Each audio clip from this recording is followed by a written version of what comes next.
From the moment we open our eyes to this world, we are taught to believe that the reality around us is absolute, unchangeable, and concrete. We grow up accepting that life follows a linear flow, from birth to death, as if everything were merely a succession of predestined events. But what if all of this is nothing more than an illusion?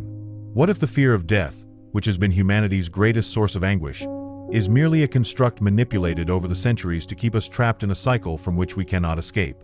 Ancient spiritual traditions have always known that death is not an end but a transition. The Tibetan Book of the Dead, one of the most enigmatic texts in history, describes in detail what happens after the last breath and teaches how to escape the eternal cycle of birth and death. But if this truth has always existed, why have we been deprived of it? What really happens at the moment of death? And why is there so much interest in keeping this knowledge hidden? What we call reality may be nothing more than a carefully staged theater crafted by our minds.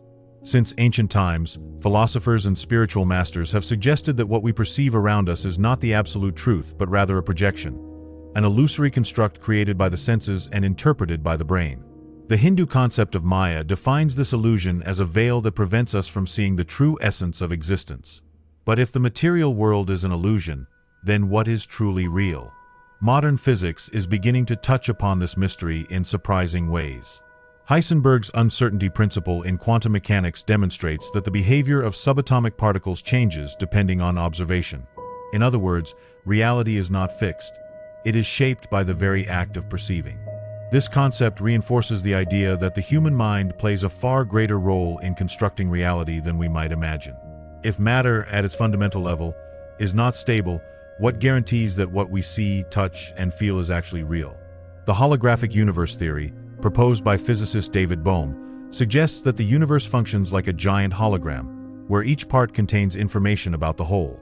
This would mean that consciousness is not confined to the brain but extends beyond the physical body, interacting with a reality far broader than what we can perceive with our five senses. Could we simply be dreaming a collective dream? Ancient sacred texts already indicated that matter is not as solid as we think.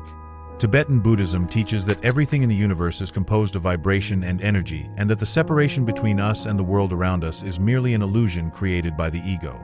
Likewise, Hermeticism, an esoteric philosophy with roots in ancient Egypt, states that the all is mind. In other words, objective reality does not exist apart from the consciousness that experiences it. If our mind creates the illusion of separation, then death may be nothing more than a shift in perception. What happens when we sleep? During a dream, we believe that world is real. We feel fear, joy, pain. But upon waking, we realize it was nothing more than a mental projection. What assures us that waking life is not just a longer dream from which we will one day awaken? Studies on near-death experiences, NDEs, reinforce this theory. Many people who have undergone moments of clinical death report sensations of detachment from the body, encounters with luminous beings, and a profound understanding that physical reality was only one part of existence. Dr. Raymond Moody, a pioneer in NDE research, gathered hundreds of accounts pointing to the possibility that consciousness continues to exist beyond death. Could it be that we have been conditioned to believe that life simply ends, just to keep us imprisoned by fear? This mental prison may have been deliberately constructed.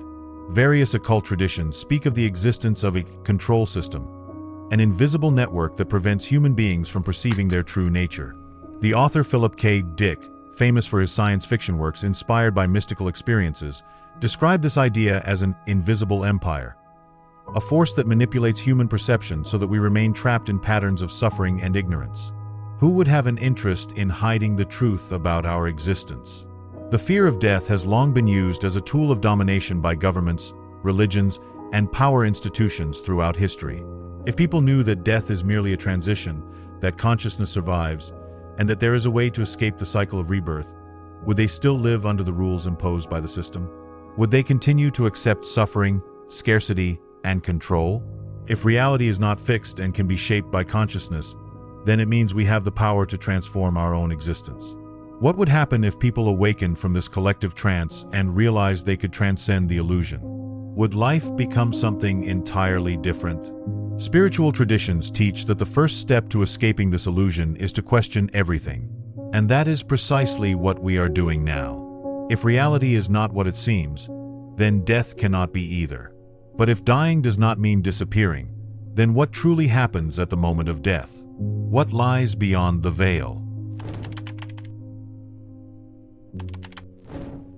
What happens at the exact moment of death? Since time immemorial, this question has been asked by philosophers, mystics, and scientists. In nearly all ancient cultures, death was not seen as an absolute end, but as a passage to another state of existence. In Egypt, the priests of the Osiris cult taught that after death, the soul faced judgment, where its heart was weighed against the feather of truth. In Greece, there was talk of the river Lethe, where the dead drank its waters to forget their past lives before being reborn. In Tibet, the Bardo Thodol describes in detail what happens between the last breath and the next birth. But what do all these traditions have in common? Tibetan masters claim that death does not happen all at once. The physical body may stop, but consciousness embarks on a profound journey. In the final moment, there is a process called the dissolution of the elements, where earth, water, fire, air, and space begin to break down within the body. This phenomenon is not merely symbolic, it has physical and perceptual effects. As earth dissolves, a person loses strength in their body. When water dissolves, they feel dryness in the mouth and throat. Fire brings an internal coldness, and air causes difficulty in breathing. Finally, space expands, and consciousness begins to detach from material reality. During this process, science also observes intriguing phenomena. Researchers at the University of Michigan discovered that in the final seconds before death, the brain releases an intense surge of gamma waves, associated with heightened states of consciousness. This could explain why many people who have undergone near-death experiences report a sense of expansion, an awakening to something greater. But is this merely the brain's last flicker before shutting down, or is it a glimpse of what truly exists beyond matter? The Tibetan Book of the Dead states that, immediately after this moment, consciousness encounters an intense, infinite light. This light is not something external, but the primordial essence of existence itself. For those who are prepared, this is the moment of liberation. But for those who have spent their lives attached to the material world, the light may seem unbearable. Fear causes the mind to retreat, seeking familiar forms. And this is where projections begin. In many traditions, there are accounts of people who, at the moment of death, see deceased relatives, angels, gods, or spiritual figures. The Christian sees Jesus, the Muslim sees Muhammad, the Hindu sees Krishna. Does this mean that each religion is correct within its own perspective? Or are these visions simply manifestations of the mind trying to make sense of the unknown? In the Bardo Thodol, masters warn that these figures may be illusions created by consciousness, projecting what it believes in order to feel safe. What would happen if a person simply accepted the light without clinging to these images? But not all visions are pleasant. For those who have spent their lives nurturing fear, guilt, or anger, the projections can be terrifying. Accounts of near-death experiences describe sensations of darkness, pursuit, and the presence of hostile beings. Many traditions refer to this as hell, but the Tibetans teach that these scenarios are not divine punishments. They are merely internal reflections, manifestations of one's own mental state. If a person lived in fear, they will see fear. If they lived in hatred, they will face terrifying forms. But this raises an intriguing question. What would happen if, at the moment of death, we could dissolve these illusions? What happens after this stage depends entirely on the state of consciousness. If the mind is still attached to the desire to continue existing in matter, it will seek a new body. This process is described in various traditions. The ancient Greeks said that souls return to earth after drinking from the waters of forgetfulness. In Spiritism, Kardec speaks of the astral plane, where spirits that have not understood their death remain wandering. In Tibet, it is said that consciousness feels an uncontrollable urge to be reborn, guided by its karmic tendencies. But if this process is inevitable, why do some people manage to escape? The issue of forgetting between lives is one of humanity's greatest mysteries. Neurologist Rick Strassman, in his studies with DMT, a substance naturally found in the brain, discovered that people under its influence reported experiences strikingly similar to the descriptions in the Bardo Thodol. They spoke of traveling through tunnels of light, encountering entities, and having their consciousness expanded beyond the notion of identity. Does forgetting happen because we are programmed not to remember, or because the human mind simply cannot process the vastness of existence? Another intriguing hypothesis is that the brain functions as a filter for consciousness. Psychiatrist Carl Jung suggested that our conscious mind is merely the tip of the iceberg and that there is a collective unconscious where all past memories are stored. If consciousness were not limited by the body, this would mean that upon dying, we are merely passing through a portal into this greater dimension. This could explain why young children, before their brains are fully developed, sometimes recall past lives. But if remembering is possible, then avoiding the cycle of forgetting must also be possible. Some spiritual schools teach that to escape the wheel of reincarnation, one must develop self-awareness while still alive. Detachment from material desires, observing one's own emotions, and training the mind to recognize illusion are methods used by Tibetan monks and yogis for millennia. Death, then, is not a fixed fate but a crossroads. On one side, compulsive rebirth, driven by fear and attachment. On the other, the possibility of crossing into the light and attaining liberation. But the great question is, if there is a way to escape the cycle, why do so few people find it? Perhaps the answer lies in the way we live. If the mind at the moment of death reflects what we cultivated in life, then preparation for this moment does not happen only in the last breath, but in every thought, every choice, every action we take now. If death is a mirror, what will it reflect when our time comes? When the body takes its last breath, consciousness enters a state of transition that challenges everything we know about reality. According to the Bardo Thodol, there is a moment when the soul comes face to face with an intense light, described as the primordial essence of existence. This light is not something external. It is not a god, a guide, or a judgment. It is the natural state of consciousness, free from illusions. But for most people, this moment is overwhelming. What happens when the mind realizes that everything it believed itself to be was merely a fleeting construct? Tibetan teachings state that the clear light represents immediate liberation, but few are able to pass through it. Not because there is a physical barrier, but because the mind, conditioned to cling to identity, refuses to accept its own dissolution. What makes us hesitate? Is it the fear of the unknown or the attachment to the story we have built throughout our lives? This resistance is not exclusive to the moment of death. It is present in the small transitions of daily life, in our fear of change, loss, and transformation. If we struggle to let go in life, how will we do so in the final moment? This question leads us to a rarely discussed aspect. What happens to those who accept the light? In spiritual accounts from various traditions, there are stories of people who, upon surrendering completely to the experience, enter a state of absolute ecstasy, a feeling of unity with everything that exists. In Hinduism, this is called moksha, the final liberation. In Buddhism, it is nirvana, a state where consciousness no longer needs to return to the material world. In Western occultism, there are references to the divine flame, the fusion of the individual being with the creative principle of the universe. But what do these states truly mean?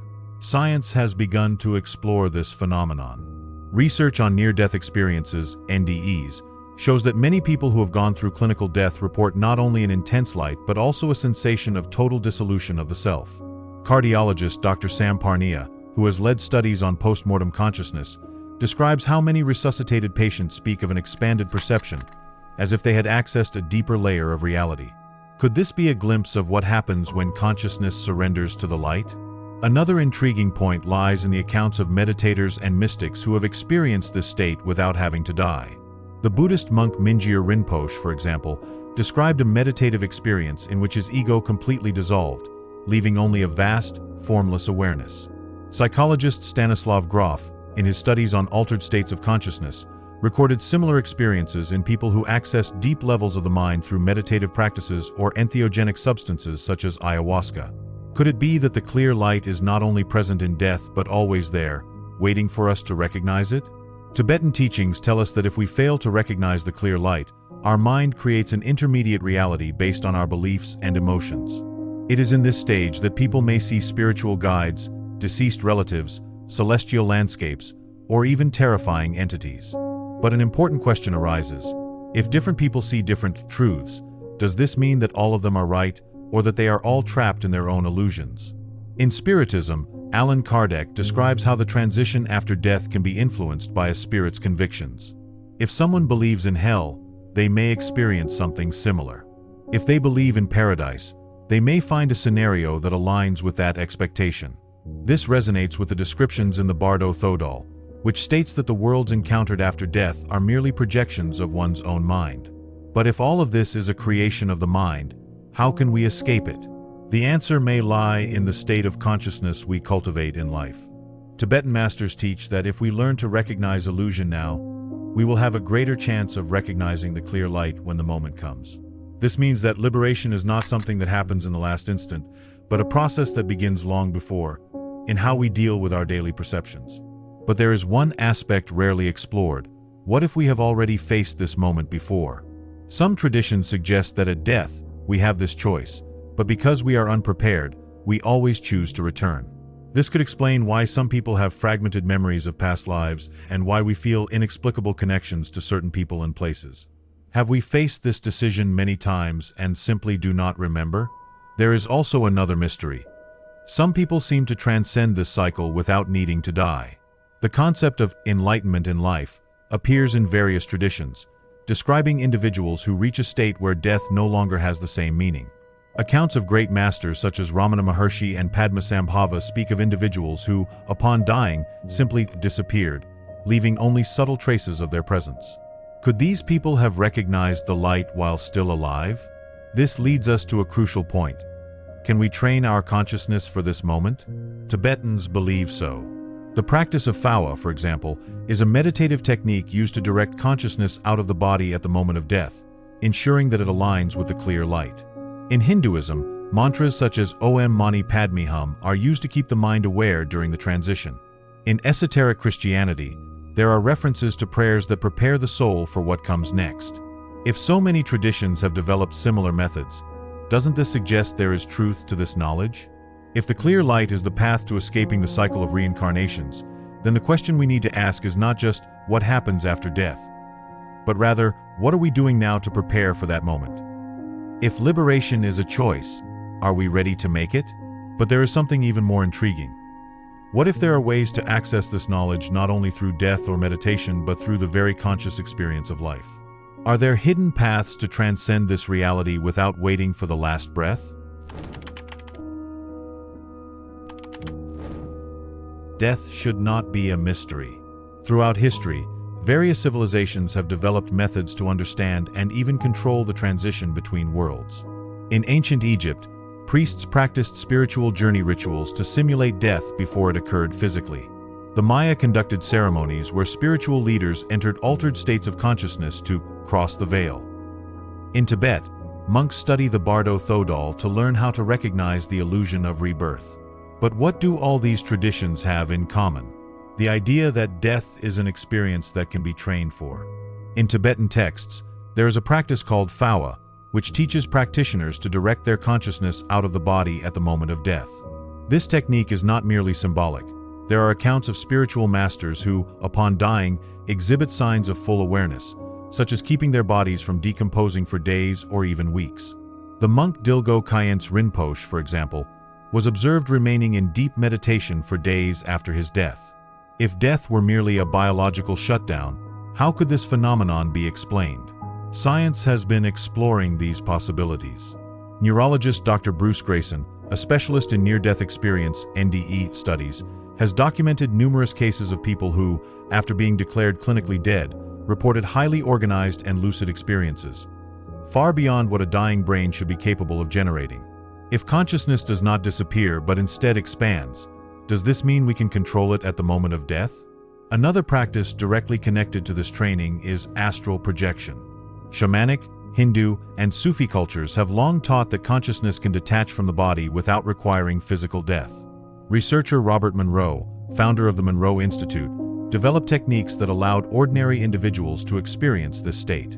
During his studies, Monroe described encounters with entities and experiences that closely resemble the descriptions of the Bardo. This raises an intriguing question.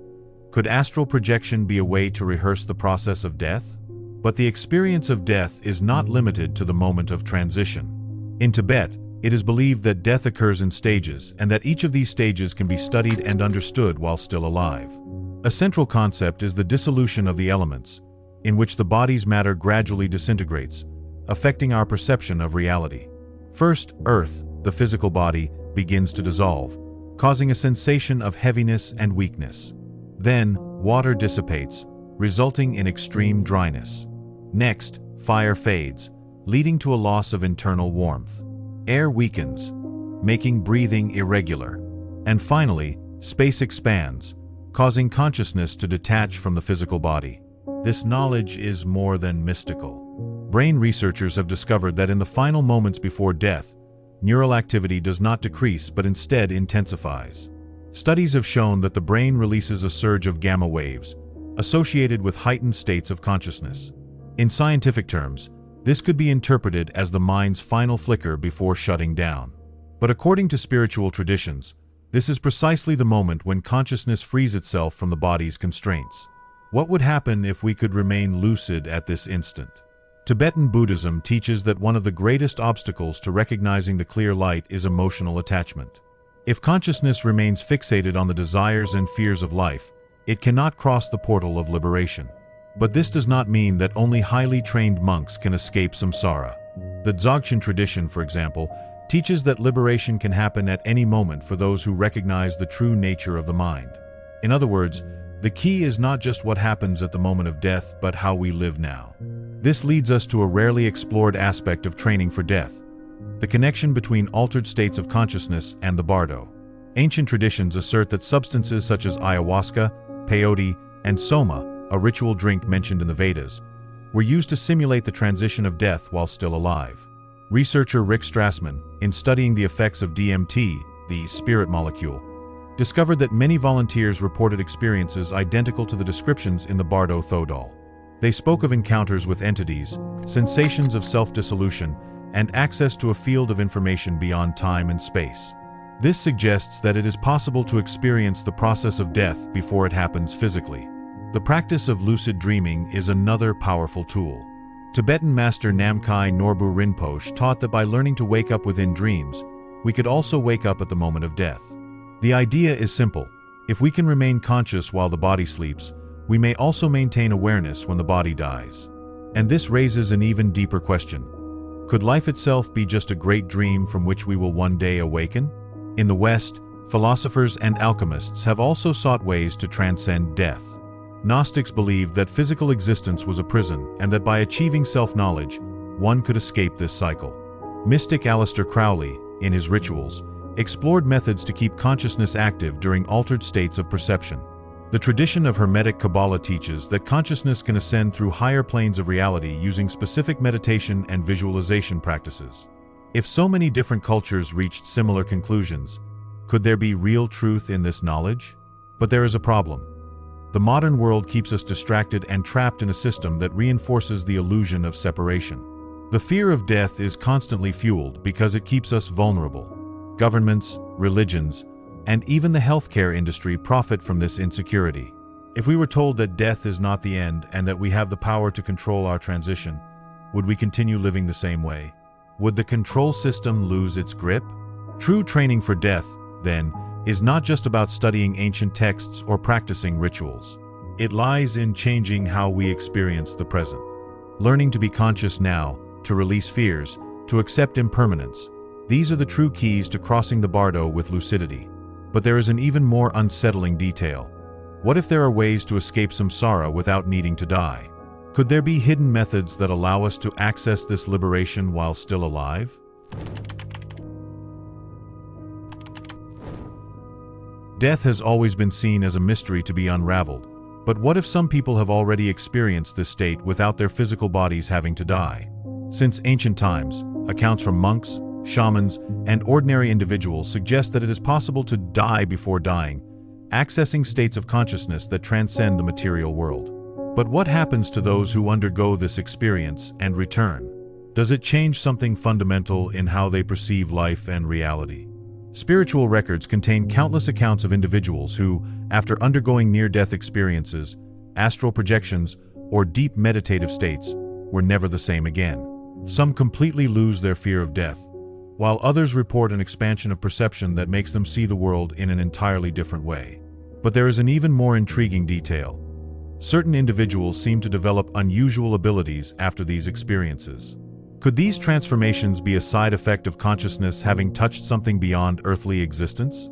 Scientific studies show that people who have had NDEs frequently report a profound alteration in how they perceive time and space.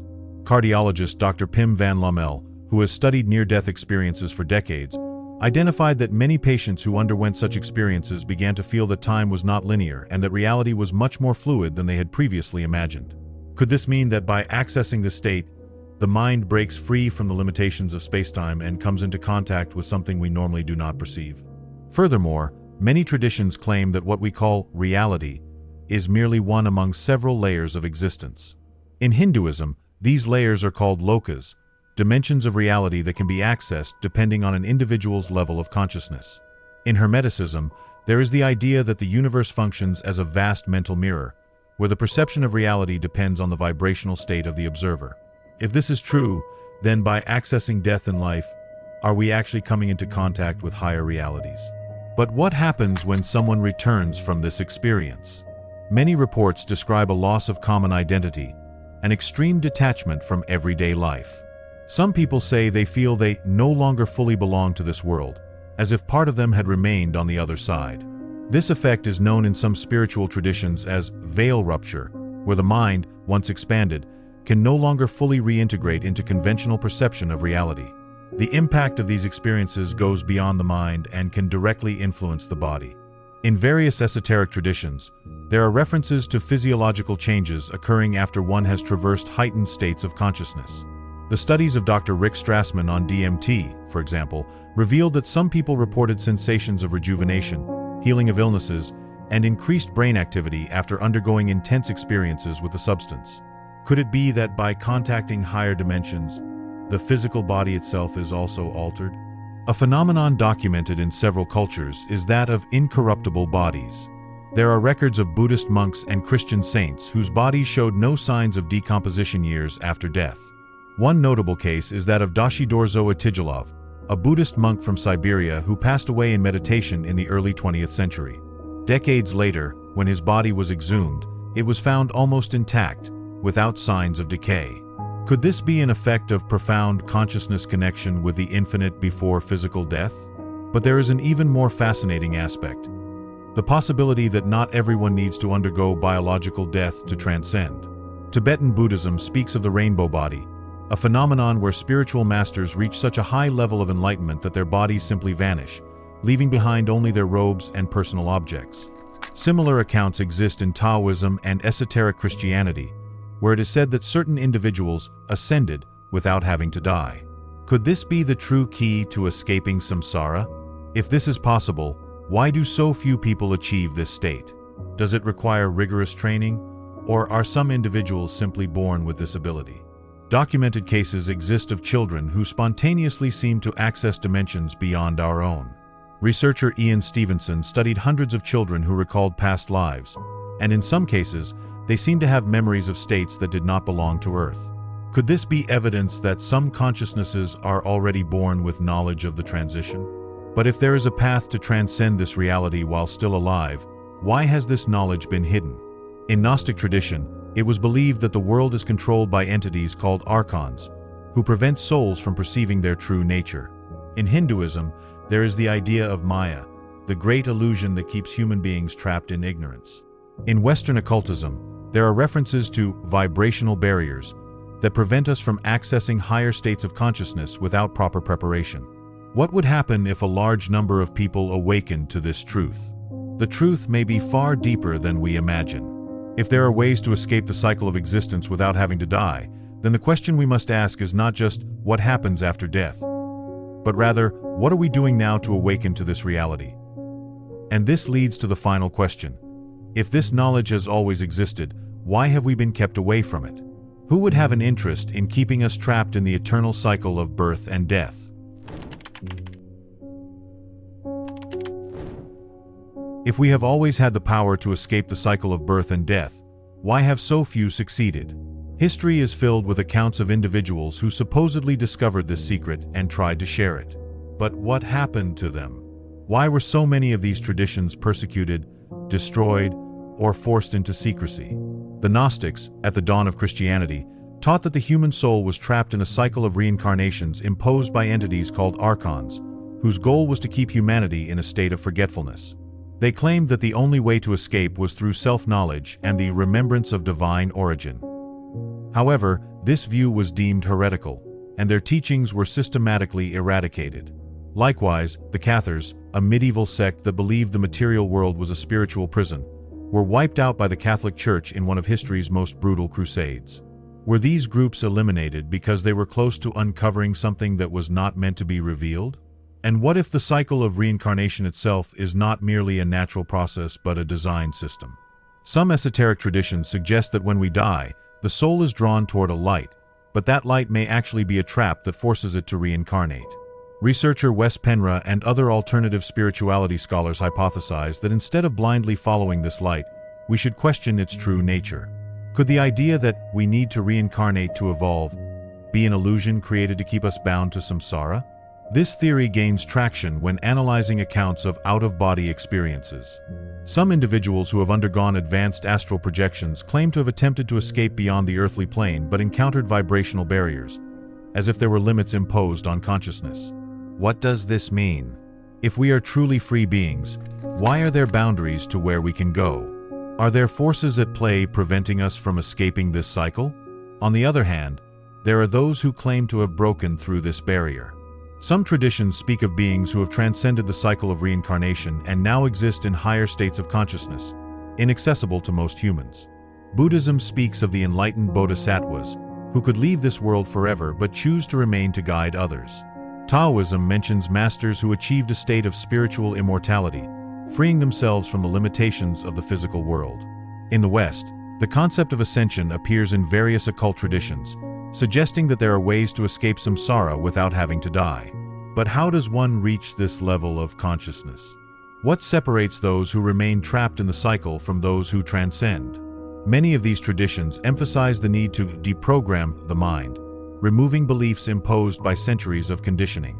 Liberation is not merely a matter of intellectual knowledge, but a profound transformation in how we perceive reality.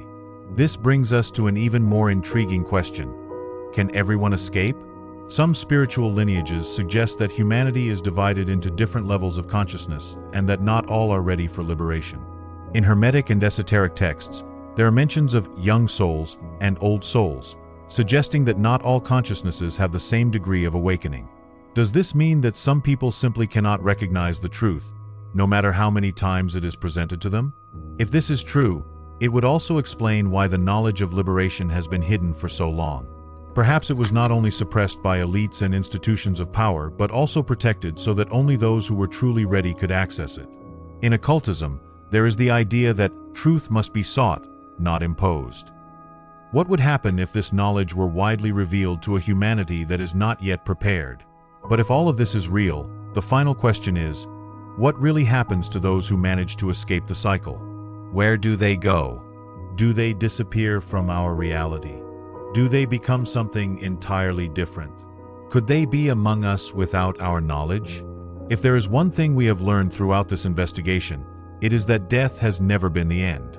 It has always been a transition, but the direction of that transition depends entirely on what we cultivate within ourselves. If the destiny of consciousness is a matter of choice, then the question we should be asking is not just what happens after death, but rather, what are we doing now to ensure that our next experience is the result of a conscious decision and not an imposed program? The choice has always been in our hands. The question is, what will you do with this knowledge? If you're interested in exploring more about spirituality, I have personally selected some videos full of deep knowledge and fascinating discoveries that you will love. Just click on one of them. And don't forget to subscribe to the channel to continue this journey of self-discovery and spiritual learning. Your commitment to knowledge is the first step toward transforming your reality.